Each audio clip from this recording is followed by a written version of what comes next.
കഴിച്ചിട്ടേ മര്യാദയ്ക്ക് കിടന്ന് ഉറങ്ങിക്കണം. ആ എന്തൊക്കെ ഉണ്ടായിട്ടെന്താ, ആളുകളുടെ കണ്ണില് ഞാനിപ്പോഴും പിശുക്കനാ. പിശുക്കനോ എന്നാരാ പറഞ്ഞേ? എന്നാരാ പറയാത്തത്? അല്ല, അവരെയും കുറ്റം പറഞ്ഞിട്ട് കാര്യമില്ല. അത്യാവശ്യത്തിന് കാശുണ്ട്, നിലത്തിന് നിലം, പറമ്പിന് പറമ്പ്, ഇതാ ഇപ്പൊ ഫാക്ടറി ഓണറുമായി. എന്നിട്ടും വീട്ടിൽ ജോലിക്ക് ഒരാളെ നിർത്താതെ വയസ്സായ അമ്മയിട്ട് കഷ്ടപ്പെടുത്തുക എന്ന് പറഞ്ഞാല്? ആർക്ക് വയസ്സായിന്നാ നീ പറയുന്നേ? എന്റെ ഈ തലമുടി കറുപ്പിക്കാൻ നീ സമ്മതിക്കാത്തത് കൊണ്ടല്ലേ? ഒരുങ്ങി നിന്നാലേ ഞാൻ ഇപ്പോഴും നിന്നേക്കാൾ ചെറുപ്പാ. ഓ, ഇനി അത് കയറി പിടിക്കണ്ട. അമ്മയുടെ വയസ്സല്ല ഇവിടുത്തെ പ്രശ്നം. വീട്ടു ജോലിക്ക് ഒരാളെ നിർത്താൻ അമ്മ സമ്മതിക്കാത്തതാ. നമ്മള് രണ്ടുപേരും മാത്രമുള്ളൊരു വീട്. ഇവിടെ നമുക്കെടുക്കാൻ പറ്റാത്ത എന്ത് പണിയാ ഉള്ളത്? എന്നെ പോലെ ഒരാൾക്ക് ചെയ്യാൻ പറ്റിയ പണിയാണോ ഈ ചപ്പാത്തി പരത്തലും തുണി അലക്കലും ഒക്കെ? മഹാത്മാഗാന്ധി എന്തെല്ലാം പണിയെടുത്തിട്ടുണ്ട്. മഹാത്മാഗാന്ധി അതുപോലെയാണോ ഞാന്? പോടാ. കാശുണ്ടായാൽ പോരാ, അത് അനുഭവിക്കാൻ ഒരു യോഗം വേണം. എൻ്റെ അമ്മ ഒരു ജോലിക്കാരി ഉണ്ടായിരുന്നെങ്കിൽ അവരെ ഈ പണികളൊക്കെ ഏൽപ്പിച്ചിട്ട് കാലുമേ കാലും കയറ്റി സുഖമായിരുന്നൂടെ എൻ്റെ അമ്മയ്ക്ക്? എന്നിട്ട് വേണം പിത്തം പിടിച്ച ആസ്പത്രി മരുന്നായി നടക്കാൻ.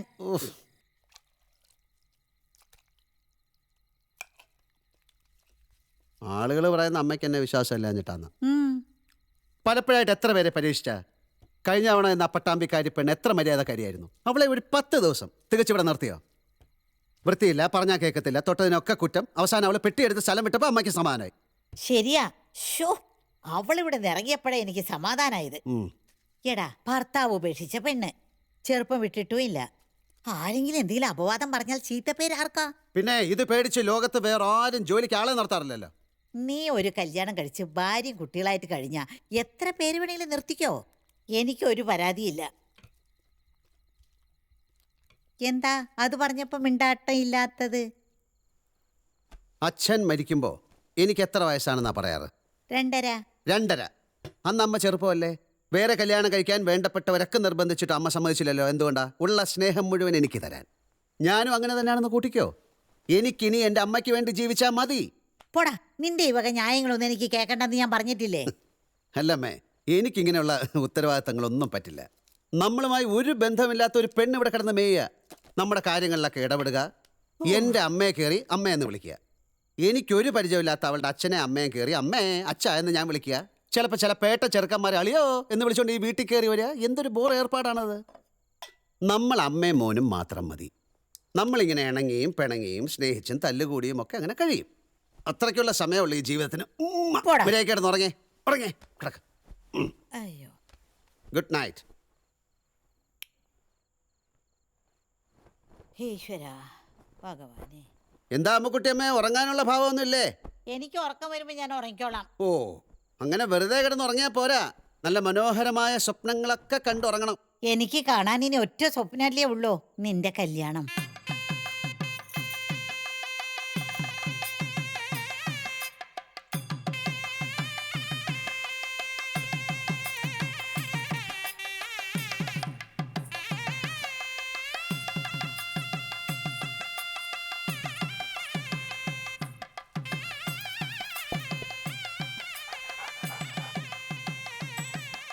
എഴുന്നേക്ക. എഴുന്നേക്ക്. മണ്ഡപത്തിന് വലം വെച്ചോളൂ. വലം വെച്ചു.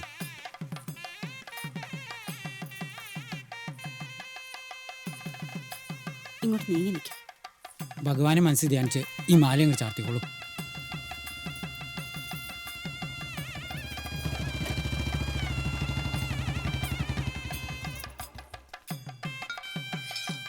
അങ്ങോട്ട് നീങ്ങിക്ക.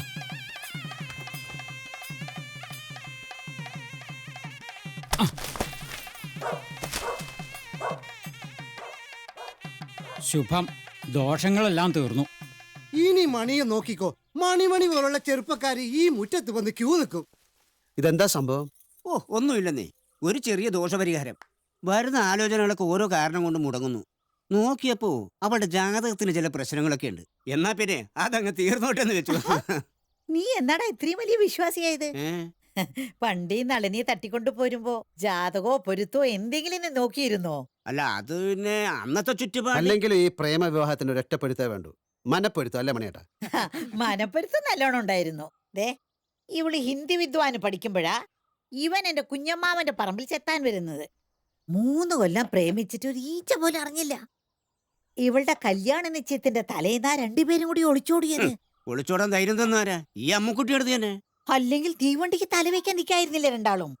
അപ്പോഴാ ഞാൻ പറഞ്ഞത് ഗുരുവായൂർ പോയൊരു താലിയും കെട്ടി ഇങ്ങോട്ട് പോന്നോളാൻ. അതുകൊണ്ട് എന്തായി? മരിക്കുന്നത് വരയ്ക്കും കുഞ്ഞമ്മാവൻ എന്നോട് മിണ്ടിയിട്ടില്ല. ഇനിയിപ്പൊ അതൊന്നും വിസ്തരിക്കാൻ നിൽക്കണ്ട. അല്ല, ഈ വാഴ കല്യാണത്തിന് സദ്യ ഒന്നുമില്ലേ? സദ്യയൊക്കെ നമുക്ക് ഉണ്ടാക്കാം. നീ കേറിയിരിക്കേ. എനിക്ക് ഇത്തിരി ജോലിയുണ്ട്. വീട്ടിൽ പണിക്ക് ഒരാളെ നിർത്താൻ ഒടുവിൽ അമ്മ സമ്മതിച്ചിരിക്കുക. നേരോ? ആ ഒരുപാട് കണ്ടീഷൻസ് ഉണ്ട്. പ്രായം 50-ലും മേലെ, സൗന്ദര്യം ശരാശരിയിലും വളരെ വളരെ താഴെ എന്ന് വെച്ചാൽ ഒരിക്കൽ നോക്കിയാൽ രണ്ടാമത് നോക്കാൻ തോന്നരുത്. കല്യാണ പെണ്ണ് കയറി വിളിച്ചോ? എടീ സുനന്ദേ, ദോഷങ്ങളൊക്കെ തീർന്ന സ്ഥിതിക്ക് നല്ലൊരു ചെത്ത് പയ്യനെ അന്വേഷിക്കട്ടെ. ആദ്യം സ്വന്തം കാര്യം നോക്ക്, എന്നിട്ടാവും മറ്റുള്ളവരുടെ. നമ്മൾ സന്യസിക്കാൻ പോവല്ലേ? സ്വാമി അജയാനന്ദ സരസ്വതി. ഓ,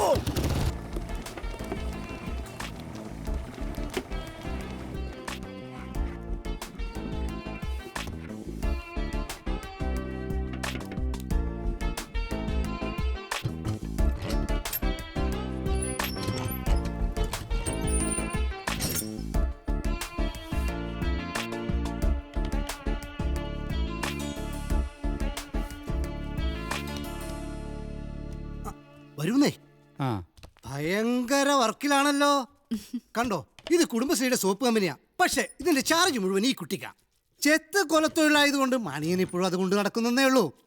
ഇവർക്ക് ജീവിക്കാൻ ഇതിന്റെ വരുമാനം തന്നെ ധാരാളം. വെറുതെ ഇല്ലാത്തൊന്നും പറയില്ല തങ്കപ്പെട്ട. ഇത് നടത്തിക്കൊണ്ടു പോകാൻ പെടുന്ന പാട് ഞങ്ങൾക്കറിയാം. എന്നാ മോൾ ഇനി അധികം പാടുപെടണ്ട. അടുത്ത ഞായറാഴ്ച ചെക്കനും കൂട്ടരും വരും. അമ്മാവൻ കണ്ട് ബോധിച്ചാൽ പിന്നെ പെണ്ണ് കാണലൊക്കെ ഒരു ചടങ്ങാണെന്നാണ് ചെക്കൻ പറയണത്. ഇതാണ് അമ്മാവൻ. ബോധിച്ചോന്ന് മൂപ്പര് തന്നെ പറയട്ടെ. പേരെന്താ? സുനന്ദ. ഏതുവരെ പഠിച്ചു? +2 വരെ. അത്രയും മതിയെന്ന് ഇവളങ്ങ് തീരുമാനിച്ചതാ. അല്ലെങ്കിലും വെറുതെ പഠിച്ച സമയം കളഞ്ഞിട്ട് എന്തിനാ? ഒരു മിനിറ്റ് ഈ കുട്ടി വെറുതെ ഇരിക്കുന്നത് ഞാൻ കണ്ടിട്ടില്ല. ഇതൊക്കെ കഴിഞ്ഞ് സമയം കിട്ടുമ്പോൾ വനിതാ സംഘത്തിലെ തയ്യ ക്ലാസ്സിൽ പോവും. പഠിക്കാനല്ല, പഠിപ്പിക്കാൻ. അപ്പൊ പിന്നെ ബാക്കി കാര്യങ്ങള് ഞങ്ങൾ അച്ഛനായി സംസാരിക്കാം. ബ്രോക്കറെ. ഓ തങ്കപ്പെട്ട, ഏ മൂപ്പർക്ക് ബോധിച്ചോ? പിന്നല്ലാണ്ട്. അപ്പൊ എനിക്ക് ബോധിക്കണ്ടേ? ഇത് പുളിങ്കൊമ്പ. ചെക്കന് പൊള്ളാച്ചി ചന്തയിൽ പച്ചക്കറിയുടെ ഹോൾസെയിൽ ബിസിനസ്. നിന്ന് തിരിയാൻ നേരമില്ല. ടാക്സി ഓടുന്ന 2 കാറ്, ഒരു ലോറി. അച്ഛനും അമ്മയ്ക്ക് ഒരൊറ്റ മോൻ. അച്ഛനെ ലേശം ഓർമ്മക്കുറവുണ്ട്. എന്തിനും ഏതിനും അമ്മ വേണം. ആ അമ്മ കഴിഞ്ഞ ആഴ്ച ഒന്ന് വീണു. പരിക്കൊന്നുമില്ല, ഒരു വശം തളർന്നുപോയി. അതാ ഈ കല്യാണം പെട്ടെന്ന് നടത്താന്ന് വെച്ചത്. സുഖമില്ലാത്തവരെ നോക്കാനാണെങ്കിൽ ഒരു ഹോം നഴ്സിനെ നിർത്തിയാ പോരെ? സ്വന്തക്കാരോളം വരുമോ ഹോം നേഴ്സ്? സ്വന്തക്കാരെക്കാളും നല്ലതാ. നിങ്ങൾ അവരോട് പോയി പറ, കല്യാണം ഒന്നും ഇപ്പൊ കഴിക്കണ്ട, കാശ് കൊടുത്ത് നല്ലൊരു ജോലിക്കാരിയെ വെക്കാൻ. അപ്പോ നമ്മൾ പൂജ്യം പരിഹാരമൊക്കെ നടത്തിയത്? അത് അച്ഛന്റെ വട്ട. അച്ഛന് സമാധാനം ആയിക്കോട്ടെ എന്ന് വെച്ചിട്ടല്ലേ ഞാൻ ആ കോമാളിത്തരത്തിന് നിന്ന് തന്നത്. തങ്കപ്പ, ബസ് വരണ്ടേ? ചെല്ല്, ബസ് തെറ്റണ്ട. തങ്കപ്പ. ഓ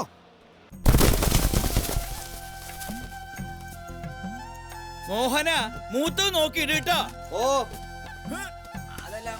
കുമാര, നീ ഇങ്ങനെ കുണുങ്ങി കുണുങ്ങി നിക്കാണ്ട് ഇങ്ങടെ ഇറങ്ങടപ്പാ. ഇറങ്ങന്നല്ലേ അത്? ആ കോണി എടുത്ത് അങ്ങോട്ട് ചെന്നേ. ചോദിച്ചു നോക്കാം. ഈ കരിങ്കണ്ണമ്മത്തേടെ വീട് എവിടെയാ? കരിങ്കണ്ണമ്മത്തേടെ വീട് ഇവിടെ അടുത്താണോ? എന്താടാ നോക്കി നിക്കണേ? പണിയെടുക്കാൻ വയ്യെങ്കിപ്പോ. എന്തിനാ മത്തായിയെ കാണണേ? മത്തായിയെ കാണാനല്ല, മത്തായിയുടെ തൊട്ടടുത്ത വീട്ടിലെ അമ്മുക്കുട്ടിയമ്മയെ കാണാനാ. അവരുടെ വീട്ടിലേക്ക് ഒരു ജോലിക്കാരി വേണമെന്ന് പറഞ്ഞിരുന്നു. കരിങ്കണ്ണൻ മത്തായിയുടെ വീട് ഏതെന്ന് ഇവിടെ ചോദിച്ചാ പറഞ്ഞു തരുന്നു പറഞ്ഞു. ആന്റപ്പാ, ഓ ഇത് കഴിഞ്ഞിട്ട് ഉണ്ണിവാരുടെ പറമ്പും കൂടി കേറിയിട്ട് നിർത്തിയാ മതി കേട്ടോ. ആയിക്കോട്ടെ, വരടോ. വാ. നിങ്ങൾ എവിടെന്നാ വരണേ? ചേലക്കരയെന്നാ. ഇതെന്റെ ബന്ധത്തിൽപ്പെട്ടൊരു കുട്ടിയാ. കുട്ടിയാ? കുട്ടിയുടെ പേരെന്താ? സ്വർണ്ണലതാന്നാ. നല്ല ബെസ്റ്റ് പേരാണല്ലോ. എല്ലാരും പറയാറുണ്ട്. അല്ലെങ്കിലും സ്വർണത്തിനൊക്കെ ഇപ്പൊ എന്താ വില? ഹായ്, എന്താ അവന്റെ ഒരു സ്പീഡ്? എയറോപ്ലെയിൻ വരണ പോലെയല്ലേ വരവ്. നോക്കണ്ട, ആ ചെക്കൻ വീണതാ.